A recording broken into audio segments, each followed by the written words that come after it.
ପ୍ରତ୍ୟେକଙ୍କୁ ପ୍ରଭୁ ଯୀଶୁଖ୍ରୀଷ୍ଟଙ୍କ ମଧୁମୟ ନାମରେ ପ୍ରେମର ନମସ୍କାର ପ୍ରେଜ୍ ଦ ଲର୍ଡ ଜ୍ଞାପନ କରେ। ନମସ୍କାର।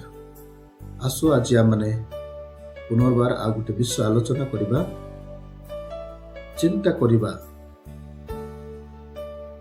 ସେହି ବିଷୟ ହେଉଛି ମଲାଖୀ ପୁସ୍ତକ 4 ପର୍ବ 1 ପଦ ଅନୁସାରେ ଆମେ ଆଲୋଚନା କରିବା। ତହିଁରେ ଯଦି ଆପଣମାନେ ସବୁ ପଢ଼ିବେ ତେବେ ବୁଝିବେ। ମୁଁ ବିଶେଷ କିଛି ଅଧିକ ବୁଝିବା ପାଇଁ ବି କହିବା ପାଇଁ ଇଚ୍ଛା କରୁନାହିଁ, କିନ୍ତୁ ଆପଣମାନେ ପ୍ରତ୍ୟେକ ଯଦି ବୁଝିଛନ୍ତି ଏହି ଜାଗାର ଘଟଣା ସବୁ ତେବେ ଠିକ୍ ଅଛି।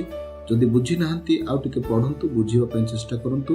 ବହୁତ ବଢ଼ିଆ ବିଷୟ ଅଛି ଏହି ସ୍ଥାନରେ, ଆମମାନଙ୍କ ପାଇଁ ପ୍ରସ୍ତୁତ ଜାଗ୍ରତର ବିଷୟ ଏହି ସ୍ଥାନରେ ଅଛି। ସେଥିପାଇଁ ଆଜିର ବିଷୟବସ୍ତୁ ହେଉଛି, ଆଜିର ବିଷୟ ହେଉଛି ଦେଖ ସେହି ଦିନ ଆସୁଅଛି। ଦେଖ ସେହି ଦିନ ଆସୁଅଛି। ପ୍ରିୟ ପ୍ରଭୁଙ୍କ ଲୋକମାନେ, କୋଉ ଦିନ ଆସୁଅଛି? କୋଉମାନଙ୍କ ପାଇଁ ଏଇଟା କୁହାଯାଇଥିଲା? ଏଇଟା ଇସ୍ରାଏଲ ଲୋକମାନଙ୍କ ପାଇଁ କୁହାଯାଇଥିଲା। ଇସ୍ରାଏଲ ଲୋକମାନଙ୍କୁ କୁହାଯାଉଛି, ଇସ୍ରାଏଲର ଲୋକମାନେ ଯେତେବେଳେ ପ୍ରଭୁଙ୍କର ବିରୁଦ୍ଧାଚରଣ କଲେ, ପ୍ରଭୁଙ୍କ ପଥରେ ଗମନ କଲେ ନାହିଁ, ସେନାଧିପତି ସଦାପ୍ରଭୁ ସେମାନଙ୍କୁ ବାବିଲ ଲୋକମାନଙ୍କ ହସ୍ତରେ ସମର୍ପଣ କଲେ, ଆଉ ସମସ୍ତ ଲୋକମାନଙ୍କୁ ଦଗ୍ଧ କରାହେଲା, ଆଉ ସମସ୍ତଙ୍କୁ ଖଡ଼ଗ ଦ୍ୱାରା ବଧ କରାହେଲା, କାରଣ ସମସ୍ତଙ୍କୁ ତାହା ସେମାନଙ୍କ ହସ୍ତରେ ସମର୍ପଣ କଲେ। ଆଉ ଅବଶିଷ୍ଟ ଯେତେ ଜଣ ଯୋଉ ଖଡ଼ଗ ଦ୍ୱାରା ବଧ ହେଲେ ନାହିଁ, ବଞ୍ଚିତ ହେଲେ ରହିଲେ, ସେମାନଙ୍କୁ ଜେଲ ନିଆଗଲା। ଆଉ ସେମାନେ ବାବିଲ ଦେଶକୁ ସେମାନଙ୍କୁ ନିଆଗଲା। ଆଉ ବାବିଲ ଦେଶରେ ସେମାନେ ବନ୍ଦିତ୍ୱ ଅବସ୍ଥାରେ ରହିଲେ। ଏଇଟା ଆପଣମାନେ ଦେଖିବେ ଦ୍ୱିତୀୟ ବଂଶାବଳୀର ଶେଷ ପର୍ବ, ଶେଷ ଅଂଶ ଗୁଡ଼ାକ ଯଦି ଦେଖିବେ, ଏସବୁ କାହାଣୀ ଆପଣମାନେ ପାଇପାରିବେ। ଆଉ ସେମାନେ ବନ୍ଦିତ୍ୱ ଅବସ୍ଥାରେ ରହିଲେ। ସେହି ବାବିଲରେ ସେମାନେ ପ୍ରାୟ 70 ବର୍ଷ ରହିଲେ। 70 ବର୍ଷ ପରେ ସେମାନେ ପୁନର୍ବାର ଜେରୁସାଲେମକୁ ଆସୁଛନ୍ତି। ଜେରୁସାଲେମକୁ ବାହୁଡ଼ି ଆସିଲେ। ବାହୁଡ଼ି ଆସିଲା ପରେ ପୁନର୍ବାର ସେମାନଙ୍କର ଯେମିତି ପ୍ରଭୁ କହୁଛନ୍ତି ସେମିତି ଚାଲିବା ପାଇଁ ସେମାନଙ୍କର ବିଧିବିଧାନ ଅଛି। ପ୍ରଭୁ ସେନାଧିପତି ସଦାପ୍ରଭୁ ସେ କହନ୍ତି ତାଙ୍କର ପଥରେ ଚାଲିବା ପାଇଁ, ତାଙ୍କର ନିୟମକୁ ପାଳନ କରିବା ପାଇଁ।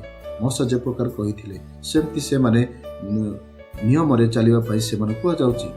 ଆଉ ସେମାନେ ଯେତେବେଳେ ବାବିଲରୁ ଜେରୁସାଲେମକୁ ଆସିଲେ, ଜେରୁସାଲେମ ମନ୍ଦିରରେ ଅନେକ ସୁନା ରୂପା ବା ନିଜେ ସେ ମନ୍ଦିରରେ ବଡ଼ ମନ୍ଦିର ଅଛି, ସେ ସବୁକୁ ନେଇ ସେମାନେ କ'ଣ କଲେ? ଗର୍ବ ଅହଙ୍କାର ହେଲେ, ଦୁଷ୍ଟାଚାର କଲେ, ପ୍ରଭୁଙ୍କ ବିରୁଦ୍ଧରେ ସେମାନେ କୁକର୍ମ କଲେ ପ୍ରଭୁଙ୍କ ଦୃଷ୍ଟିରେ।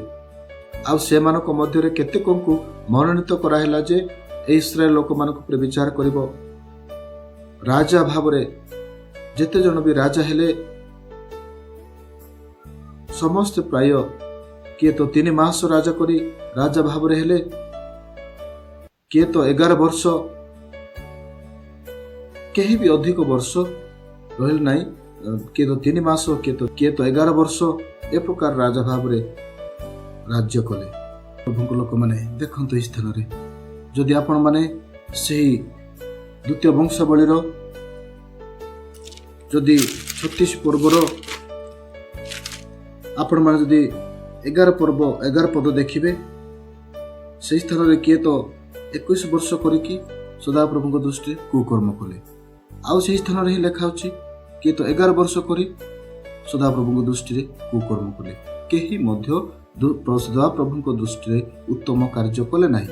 ଆଉ ସେମାନଙ୍କର ରାଜାମାନେ ବା ଭବିଷ୍ୟତ ବକ୍ତାମାନେ ଯାହା ବି କୁକର୍ମ କଲେ, ପ୍ରଭୁଙ୍କ ଦୃଷ୍ଟିରେ ମନ୍ଦ କର୍ମ କଲେ, ତାଙ୍କର ଲୋକମାନେ ଯେତିକି ତାହାଙ୍କର ଅନୁଗମନ କରୁଛନ୍ତି, ସମସ୍ତେ ସଦାପ୍ରଭୁଙ୍କ ଦୃଷ୍ଟିରେ ମନ୍ଦ କର୍ମ କଲେ। ସେମାନଙ୍କୁ କୁହାଯାଉଛି, ଦେଖ ସେଇଦିନ ଆସୁଅଛି, ତମେ ଆଜି ପର୍ଯ୍ୟନ୍ତ ଏଇ ଅବସ୍ଥାରେ ଅଛ। ଆଜି ପର୍ଯ୍ୟନ୍ତ ସଦାପ୍ରଭୁଙ୍କର ନିୟମକୁ ପାଳନ କରୁନ। ସଦାପ୍ରଭୁଙ୍କ ଦୃଷ୍ଟିରେ ତମେ ମନ୍ଦ କର୍ମ କରୁଛ, ସଦାପ୍ରଭୁଙ୍କ ଦୃଷ୍ଟିରେ କୁକର୍ମ କଲ। ଦେଖ ସେହି ଦିନ ଆସୁଅଛି, ସେହି ଦିନ ତୁନ୍ଦୁରୁ ପରି ଜଳୁଅଛି। ସେହି ଦିନ ନଡ଼ା ପରି ଜଳିଯିବେ ଲୋକମାନେ। ସେହି ବିଷୟ 4 ପର୍ବର 1 ପଦରେ ଲେଖାଯାଏ ମଲାଖୀର। ଆଉ ମଲାଖୀ ଶେଷ ଭବିଷ୍ୟତ ବକ୍ତା, ସେ ମଧ୍ୟ ଘୋଷଣା କରନ୍ତି, ସେମାନେ ସେମାନଙ୍କ ନିକଟରେ ତାହା ପ୍ରକାଶ କରୁଛନ୍ତି। ଦେଖନ୍ତୁ, ମୁଁ ପଢ଼ି ଦେଉଛି, କାରଣ ଦେଖ ସେହି ଦିନ ଆସୁଅଛି, ତାହା ତୁନ୍ଦୁରୁ ପରି ଜଳୁଅଛି। ପୁଣି ଅହଙ୍କାରୀ ଓ ଦୁଷ୍ଟାଚାରୀ ସମସ୍ତେ ନଡ଼ା ପରି ହେବେ, ଆଉ ସେମାନଙ୍କର ମୂଳ କି ଡାଳ ଯେପରି ଅବଶିଷ୍ଟ ନ ରହିବ। ଏଥିପାଇଁ ଯେଉଁ ଦିନ ଆସୁଅଛି ତାହା ସେମାନଙ୍କୁ ଦଗ୍ଧ କରିବ। ଏହା ସୈନ୍ୟାଧିପତି ସଦାପ୍ରଭୁ କହନ୍ତି। ଦେଖ, ସେହି ଦିନ ଆସୁଅଛି, ସେହି ଦିନ ଆସୁଅଛି, ତୁନ୍ଦୁରୁ ପରି ଜଳୁଅଛି, ଆଉ ସେହି ଦିନ ସମସ୍ତେ ନଡ଼ା ପରି ହେବେ, ନଡ଼ା ପରି ଦଗ୍ଧ ହେବେ, ପୋଡ଼ିଯିବେ। ତେଣୁ ପ୍ରଭୁଙ୍କ ଦୃଷ୍ଟିରେ ଯାହା ଉତ୍ତମ ତାହା କର। ତମେ ଯୋଉ ଜେରୁସାଲେମ ମନ୍ଦିରରେ ତୁମର ଯାହା ବି ଅଛି, ସୁନା ଅଛି, ରୂପା ଅଛି, ସମ୍ପତ୍ତି ଅଛି, ତାହାକୁ ନେଇ ଗର୍ବ ଅହଙ୍କାର କର ନାହିଁ। ତାହା ସବୁ ପୋଡ଼ିଯିବ, ତୁନ୍ଦୁରୁ ପରି ଜଳିଯିବ, ନଡ଼ା ପରି ଜଳିଯିବେ, ନଷ୍ଟ ହେଇଯିବେ। ତୁମେ ଗର୍ବ କର ନାହିଁ, ଅହଙ୍କାରୀ ଦୁଷ୍ଟାଚାରୀ ତୁମେ ହେଇସାରିଛ। ଦେଖ, ସେହି ଦିନ ଆସୁଅଛି। ସେମାନେ କହୁଛି, ସେମାନେ ଗର୍ବ କରୁଥିଲେ, ଅହଙ୍କାର। ପ୍ରିୟ ପ୍ରଭୁଙ୍କର ଲୋକମାନେ, ଆଜି ମଧ୍ୟ ସେହି ପ୍ରକାର ପୃଥିବୀ ପରିପୂର୍ଣ୍ଣ ଅଟେ। ଆଜି ମଧ୍ୟ ପୃଥିବୀ ଅନେକ ଦୁଷ୍ଟରେ ପରିପୂର୍ଣ୍ଣ। ଆଜି ମଧ୍ୟ ଏହି ପୃଥିବୀ ଅହଙ୍କାରରେ ପରିପୂର୍ଣ୍ଣ। କିଏ ତ ସୁନା ରୂପା ରଖିକି, କିଏ ତ ଗାଡ଼ି ଘୋଡ଼ା ରଖିକି ସମସ୍ତେ ପ୍ରଭୁଙ୍କ ପ୍ରତି ଭୟ ନାହିଁ, ପ୍ରଭୁଙ୍କ ଦୃଷ୍ଟିରେ ମନ୍ଦ କାର୍ଯ୍ୟ କରୁଛନ୍ତି। ବ୍ୟଭିଚାର ପରିପୂର୍ଣ୍ଣ ହେଲା ପୃଥିବୀରେ, କାମକତାରେ ଲୋକମାନେ ପରିପୂର୍ଣ୍ଣ ହେଲେ, ପୃଥିବୀରେ ପାପ ଭର୍ତ୍ତି ହେଲା। ଯେଉଁ ପରମେଶ୍ୱର ମନୁଷ୍ୟକୁ ସୃଷ୍ଟି କଲେ, ସେହି ପରମେଶ୍ୱରଙ୍କ ବିରୁଦ୍ଧରେ ଆଜି ଲୋକମାନେ ଉଠିଛନ୍ତି। ଯେଉଁ ପରମେଶ୍ୱର କି ଆପଣା ପ୍ରାଣ ବାୟୁ ଦେଇ ମନୁଷ୍ୟକୁ ଜୀବିତ ପ୍ରାଣୀ କଲେ, ସେହି ମନୁଷ୍ୟ ସେହି ପରମେଶ୍ୱରଙ୍କ ବିରୁଦ୍ଧରେ ଚାଲିଛନ୍ତି ଆଜି। କାହିଁକି ନା ମଣିଷ ଆଜି ସବୁ ଜାଣିଗଲା। ସେ ଆକାଶରେ ଉଡ଼ିବା ପାଇଁ ତାକୁ ବୁଦ୍ଧି ଦିଆଗଲା। ଯାହା ଅଜଣା ଏମିତି କିଛି ନାହିଁ, ମଣିଷ ସବୁ ଜାଣିଗଲା। ସେଥିପାଇଁ ସେ କ'ଣ ନିଜକୁ ପ୍ରଭୁ ବୋଲି କହୁଛନ୍ତି, ନିଜକୁ ଈଶ୍ୱର ବୋଲି ମଧ୍ୟ କେତେ ଜଣ କହୁଛନ୍ତି। ଏ ପ୍ରକାର ଭାବରେ ପାପ ଆଜି ପୃଥିବୀରେ ପରିପୂର୍ଣ୍ଣ ହେଲା। ଆଜି ପୃଥିବୀ ପାପରେ ପୂର୍ଣ୍ଣ ହେଇକି ଅଛି। କେହି ମଧ୍ୟ ଈଶ୍ୱରଙ୍କୁ ଭୟ କରୁନାହାନ୍ତି। କେହି ଜଣେ ହେଲେ ନାହିଁ ନା ଈଶ୍ୱରଙ୍କୁ ଭୟ କରିବା ଲୋକ। ଯେଉଁ ପରମେଶ୍ୱର କି କେତେ ଚିନ୍ତା କରିକି ମଣିଷକୁ ସୃଷ୍ଟି କଲେ, ବନେଇଲେ, ସେହି ମଣିଷ ନିଜ ପରମେଶ୍ୱରଙ୍କ ବିରୁଦ୍ଧରେ ଆଜି ଉଠୁଛି। ବ୍ୟଭିଚାର, କାମୁକତା, ଈର୍ଷା, ଅନେକ ଇଏ ହିଁ ପ୍ରଭୁ ବୋଲି ଅନେକ ଦେବାଦେବୀ ପୂଜା କରିବା, ଗଛକୁ, ପାହାଡ଼କୁ, ପଥରକୁ, ଏ ସମସ୍ତଙ୍କୁ ପୂଜା କରି ଆଜି ଯେଉଁ ପରମେଶ୍ୱର ଆପଣଙ୍କୁ ଏବଂ ମୋତେ ପରମେଶ୍ୱର ସୃଷ୍ଟି କଲେ, ସେହି ପରମେଶ୍ୱରଙ୍କୁ ଆପଣମାନେ ଜାଣୁନାହାନ୍ତି। ସେହି ପରମେଶ୍ୱର ନିରାକାର ଅଟନ୍ତି। ସେହି ପରମେଶ୍ୱର ପ୍ରତ୍ୟେକ ଅନ୍ତରରେ ବାସ କରନ୍ତି, ପ୍ରତ୍ୟେକ ଅନ୍ତରରେ ସେ ଅଛନ୍ତି। ସେହି ପରମେଶ୍ୱରଙ୍କ ବିରୁଦ୍ଧରେ ଆଜି ସମସ୍ତେ ଯାଇଛନ୍ତି। ଏହି ପୃଥିବୀ ଆଜି ବିନାଶ ଆଡ଼କୁ ଯାଇଛି। ଏ ପୃଥିବୀ ଆଜି ନଷ୍ଟ ଆଡ଼କୁ ଯାଇଛି।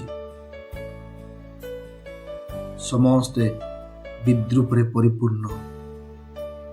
ନିଜ ନିଜ ଗର୍ବ, ନିଜ ନିଜ ଅହଙ୍କାରରେ ଚାଲି ଯାଇଛନ୍ତି। ନିଜ ନିଜର ଶକ୍ତିକୁ ଦେଖାଉଛନ୍ତି। ସେହିଦିନ ଇସ୍ରାଏଲ ଲୋକମାନେ ଯେମିତି ଈଶ୍ୱରଙ୍କ ବିରୁଦ୍ଧରେ ମନ୍ଦ କର୍ମ କଲେ, କୁକର୍ମ କଲେ, ଆଜି ମଧ୍ୟ ପୃଥିବୀରେ ଅନେକ ଲୋକମାନେ ଅଛନ୍ତି। ଏ ପ୍ରକାର ସବୁ ଜାଗାରେ ଅଛନ୍ତି ନା ନିଜ ନିଜର ବଳକୁ ଦେଖାଉଛନ୍ତି, ନିଜ ନିଜର ବୁଦ୍ଧିକୁ ଦେଖାଉଛନ୍ତି, ନିଜର ସମ୍ପତ୍ତିକୁ, ନିଜର ଧନକୁ ଦେଖାଉଛନ୍ତି। ଏହି ଧନ ଦିନେ ରହିବ ନାହିଁ ଆଜ୍ଞା, ଏହି ସମ୍ପତ୍ତି ଦିନେ ରହିବ ନାହିଁ ଭାଇ। ସେହି ବଳ, ସେହି ବୁଦ୍ଧି ଆଉ ରହିବ ନାହିଁ, ସବୁ ପୋଡ଼ିଯିବ। ସେହି ଦିନ ଆସୁଅଛି। ସେହି ଗାଡ଼ି ଆଉ ରହିବ ନାହିଁ। ସେହି ସୁନା, ସେହି ରୂପା, ଆପଣ ଯେଉଁ ସୁନା ମାଳ ମାଳ ବେକରେ ପିନ୍ଧିକି ବୁଲୁଛନ୍ତି, ସେ ସୁନା ଯେଉଁ ସମସ୍ତଙ୍କୁ ଦେଖାଉଛନ୍ତି, ସେ ରୂପା ଯେଉଁ ପିନ୍ଧୁଛନ୍ତି, ସେହି ବଡ଼ ବଡ଼ ଗାଡ଼ିରେ ଯେଉଁ ବୁଲୁଛନ୍ତି, ସେହି ଜିନିଷ ଆଉ ରହିବ ନାହିଁ। ସବୁ ପୋଡ଼ିଯିବ। ମୌଳିକ ବସ୍ତୁ କିଛି ରହିବ ନାହିଁ। ସେହି ଦିନ ଆସୁଅଛି। ପ୍ରଭୁଙ୍କର କ୍ରୋଧର ଦିନ ଉପସ୍ଥିତ ହେଉଛି। ପ୍ରଭୁଙ୍କର କ୍ରୋଧର ଦିନ ଅତି ସନ୍ନିକଟରେ। ସେହି ଦିନ କେହି ରହିବେ ନାହିଁ, ସମସ୍ତେ ପୋଡ଼ିଯିବେ। ଏଇଟା ମୁଁ କହୁନାହିଁ, କିମ୍ବା କେଉଁ ବିଶପ ନାହିଁ, କେଉଁ ମିଶନାରୀ ନାହିଁ, କିମ୍ବା କୌଣସି ବ୍ୟକ୍ତି ନାହିଁ। ଏଇଟା ସୈନ୍ୟାଧିପତି ସଦାପ୍ରଭୁ ନିଜେ କହୁଛନ୍ତି, ସେହି ଦିନ ଆସୁଅଛି। ନଡ଼ା ପରି ହେବେ ଲୋକମାନେ। ନଡ଼ାକୁ ଆପଣମାନେ ଦେଖିଛନ୍ତି? ନଡ଼ାରେ ଯଦି ଆପଣ ଡିଆସିଲ୍ କାଠି ଥରେ ମାରିଦେବେ, ସେହି ଜାଗାରେ ଡିଆସିଲ୍ କାଠି ହେଉ କିମ୍ବା କୌଣସି ନିଆଁ ଯଦି ଲଗେଇଦେଲେ, ସେ ନଡ଼ାର ସବୁ ପୋଡ଼ିଯିବ। ସେ ନଡ଼ା ସବୁ ପାଉଁଶ ହେଇଯିବ। ମାନେ ଭାବି ଦେଖନ୍ତୁ, ନଡ଼ା ପରି ଯଦି ଲୋକ ହେବେ, କେହି ରହିବେ ନାହିଁ, ସବୁ ପୋଡ଼ିଯିବେ, ନଷ୍ଟ ହେଇଯିବେ, ବିନଷ୍ଟ ହେଇଯିବେ। ସେହି ପ୍ରକାର ଦିନ ଆସୁଛି। ଆଜି ସମସ୍ତେ ଈଶ୍ୱରଙ୍କ ବିରୁଦ୍ଧରେ ଲୋକମାନେ ଚାଲିଛନ୍ତି। ଈଶ୍ୱରଙ୍କୁ ଆଜି ମାନିବାର ନାହିଁ। ଯେଉଁ ମଣିଷକୁ ପରମେଶ୍ୱର ସୃଷ୍ଟି କଲେ, କେଉଁ ପୃଥିବୀରେ ରଖିଲେ, ତାଙ୍କଠାରୁ ଆଉ ଉଚ୍ଚକୁ ଯିବା ପାଇଁ ମଣିଷ ଚେଷ୍ଟା କଲା ଆଜି। ତେଣୁ ପରମେଶ୍ୱରଙ୍କର କ୍ରୋଧର ଦିନ ଆସୁଅଛି ପ୍ରିୟମାନେ। ସେହି କ୍ରୋଧର ଦିନ ଆସିବା ପୂର୍ବରୁ ଆପଣମାନେ ଜାଗ୍ରତ ରୁହନ୍ତୁ। ସେହି କ୍ରୋଧର ଦିନ ଆସିବା ପୂର୍ବରୁ ଆପଣମାନେ ଯିବା ପାଇଁ ପ୍ରସ୍ତୁତ ରୁହନ୍ତୁ। କାରଣ ତାଙ୍କର ମନୋନୀତ ବଂଶକୁ ପ୍ରଭୁ ପ୍ରଥମେ ଉଠେଇବେ। ତାଙ୍କର ମନୋନୀତ ଗୋଷ୍ଠୀକୁ ସେ ପ୍ରଥମେ ସଂଗ୍ରହ କରିବେ, ଆଉ ମଧ୍ୟ ଆକାଶରେ ରଖିଲା ପରେ ସେହି ଦିନ ଉପସ୍ଥିତ ହେବ। ଆଉ ଆଜି କେତେ ଜଣ ଆଜି ବିଦ୍ରୂପ କରୁଛନ୍ତି, ଈଶ୍ୱରଙ୍କ ବିରୁଦ୍ଧରେ ଚାଲୁଛନ୍ତି, ଈଶ୍ୱରଙ୍କର ଶତ୍ରୁ ହେଇଛନ୍ତି, ପ୍ରଭୁ ଯୀଶୁଖ୍ରୀଷ୍ଟଙ୍କର ଶତ୍ରୁ ହେଇଛନ୍ତି। ସେହି ପ୍ରଭୁ ଯୀଶୁଖ୍ରୀଷ୍ଟଙ୍କୁ ମେଘମାଳରେ ଆଗମନ କରିବା ଦେଖିବେ। ସାରା ପୃଥିବୀର ଲୋକମାନେ ଦେଖିବେ, ବିଳାପ କରିବେ, କ୍ରନ୍ଦନ କରିବେ। ସେହି ଦିନ ଅତି ଭୟଙ୍କର ଦିନ ହେବ। ପ୍ରିୟ ପ୍ରଭୁଙ୍କ ଲୋକମାନେ, ସେହି ଦିନ ଆସିବା ପୂର୍ବରୁ ଆପଣ ପ୍ରଭୁ ଯୀଶୁଖ୍ରୀଷ୍ଟଙ୍କୁ ହୃଦୟରେ ରଖନ୍ତୁ, ତାହାଙ୍କୁ ସ୍ଥାନ ଦିଅନ୍ତୁ। ସେ ଆପଣଙ୍କୁ ଏବଂ ମୋତେ, ଆପଣମାନଙ୍କୁ ପ୍ରତ୍ୟେକଙ୍କୁ ସେ ନେବା ପାଇଁ ଆସୁଛନ୍ତି। କେଉଁମାନଙ୍କୁ ନେବେ? ଯେଉଁମାନେ ତାହାଙ୍କଠାରେ ଅଛନ୍ତି, ତାହାଙ୍କ କଥାରେ ଚାଲୁଛନ୍ତି, ତାହାଙ୍କୁ ପୂଜୁଛନ୍ତି, ତାହାଙ୍କ ସହିତ ଅଛନ୍ତି, ତାହାଙ୍କ ବଂଶ ତାହାଙ୍କର କୋଳରେ ଅଛନ୍ତି। ସେମାନଙ୍କୁ ପ୍ରଭୁ ଯୀଶୁଖ୍ରୀଷ୍ଟ ସେ ଉଠାଇବେ। ତାଙ୍କର ଲୋକମାନଙ୍କୁ ନେଲା ପରେ ସେହି ଦିନ ଉପସ୍ଥିତ ହେବ। କେଉଁ ଦିନ? ଆମେ ବର୍ତ୍ତମାନ ଯାହାକି ପାଠ କଲୁ, ମଲାଖୀ ପୁସ୍ତକ 4 ପର୍ବର 1 ପଦରେ ଯାହା ଲେଖାଯାଏ। ଆଉ ସେହି ଦିନ ଆଜି କେତେ ଜଣ ପ୍ରଭୁଙ୍କର ବିଦ୍ରୂପ କରୁଛନ୍ତି, ଆଜି ପ୍ରଭୁଙ୍କୁ ତୁଚ୍ଛ କରୁଛନ୍ତି। ସେହି ଦିନ ସେମାନଙ୍କର ହେବ। ଏଇଟା ବାଇବଲ ଆମମାନଙ୍କୁ କୁହେ, ବା ପବିତ୍ର ଆତ୍ମା ଆଜି ଆମମାନଙ୍କୁ ଚେତନା ଦେଉଛନ୍ତି। ପବିତ୍ର ଆତ୍ମା ଆଜି ଆମମାନଙ୍କୁ ଜାଗ୍ରତ କରାଉଛନ୍ତି ଯେ ତୁମେ ଜାଗ୍ରତ ରୁହ, ତୁମେ ପ୍ରସ୍ତୁତ ରୁହ। ସେହି ଦିନ ଆସିବା ପୂର୍ବରୁ ତୁମେ ଯାଇଥିବା ଦରକାର। ସେହି ଦିନ ଆସିବା ପୂର୍ବରୁ ଆପଣ ସେହି ସ୍ଥାନକୁ ମଧ୍ୟ ଆକାଶକୁ ଉଠିବାର ଦରକାର। ଯଦି ସେହି ଦିନ ଆସିବା ପୂର୍ବରୁ ଯଦି ଆପଣ ଯାଇନାହାନ୍ତି, ତେବେ ସେହି ଦିନର ସମ୍ମୁଖୀନ ଆପଣ ହେବେ। ପ୍ରିୟ ପ୍ରଭୁଙ୍କ ଲୋକମାନେ ଦେଖନ୍ତୁ, ପ୍ରଭୁଙ୍କ ଦିନ ଚୋରର ଉପରେ ଉପସ୍ଥିତ ହେବ। ସେହି ଦିନ ଆକାଶ ମଣ୍ଡଳ ମହାଶବ୍ଦ ସହ ଲୋପ ପାଇବ। ପୁଣି ମୌଳିକ ବସ୍ତୁ ପ୍ରଚଣ୍ଡ ଭୂତ ଉପରେ ତରଳିଯିବ ଏବଂ ପୃଥିବୀ ଓ ତନ୍ମଧ୍ୟସ୍ଥ ମନୁଷ୍ୟକୃତ ବସ୍ତୁ ସବୁ ଦଗ୍ଧ ହେବ। ପ୍ରିୟ ପ୍ରଭୁଙ୍କ ଲୋକମାନେ ଦେଖନ୍ତୁ, ସେହି ଦିନ ଉପସ୍ଥିତ ହେଉଛି, ସେହି ଦିନ ଆସୁଅଛି।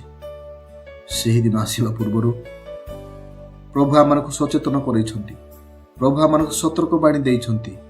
ପରେ ଆପଣ କହିବେ ନାହିଁ ଯେ ନାଇଁ ଆମେ ସବୁ ଜାଣିନଥିଲୁ, ଆମେ ଜାଣିନଥିଲୁ। ଆରେ ବାବୁ, ତୁମକୁ ଆସି କିଏ କହିବ? ପ୍ରଭୁ ଆଜି ହିଁ ଆପଣମାନଙ୍କୁ ଏବଂ ମୋତେ ସତର୍କ କରୁଛନ୍ତି। ସେ ପ୍ରତ୍ୟେକ ଥର କହିଛନ୍ତି, ଚେତନା ଦେଇଛନ୍ତି, ସତର୍କ ରୁହ, ଜାଗ୍ରତ ରୁହ। ବାଇବଲରେ ମଧ୍ୟ ଲେଖିକି ରଖିଦେଇଛନ୍ତି, ପ୍ରତ୍ୟେକ ପୁସ୍ତକରେ ଲେଖିଦେଇଛନ୍ତି। ମାଥ୍ୟୁ ପୁସ୍ତକ 25 ପର୍ବ ତାର 13 ପଦରେ ମଧ୍ୟ ସେ ଲେଖିଛନ୍ତି। ସେହି ଦିନ ସେହି ଦଣ୍ଡ ବିଷୟରେ କେହି ଜାଣନ୍ତି ନାହିଁ। ସେହି ଦିନ ଆସୁଅଛି। ତେଣୁ ଆମକୁ ସତର୍କ ହେବାର ଦରକାର, ଜାଗ୍ରତ ହେବା ଦରକାର। ଏ ପ୍ରକାର ଦିନ ଆସୁଅଛି, ସବୁ ଜଳିଯିବ, ଧୂଳିସାତ୍ ହେଇଯିବ। ପ୍ରିୟ ପ୍ରଭୁଙ୍କର ଲୋକମାନେ, ଆପଣମାନେ ପ୍ରସ୍ତୁତ ଅଛନ୍ତି କି? ଆପଣମାନେ ଜାଗ୍ରତ ଅଛନ୍ତି କି? ଆପଣମାନେ ଜାଗ୍ରତ ରୁହନ୍ତୁ, ପ୍ରସ୍ତୁତ ରହ ଜୟରେ। ପ୍ରଭୁ ଆମମାନଙ୍କୁ ପ୍ରତ୍ୟେକଙ୍କୁ ଆଶୀର୍ବାଦ କରନ୍ତୁ, ଆପଣମାନଙ୍କୁ ଆଶୀର୍ବାଦ କରନ୍ତୁ ପ୍ରତ୍ୟେକଙ୍କୁ ପ୍ରଭୁ ଯୀଶୁ ଖ୍ରୀଷ୍ଟଙ୍କ ନାମରେ ପୁନର୍ବାର ପ୍ରେଜ୍ ଦ ଲର୍ଡ, ଆମେନ୍।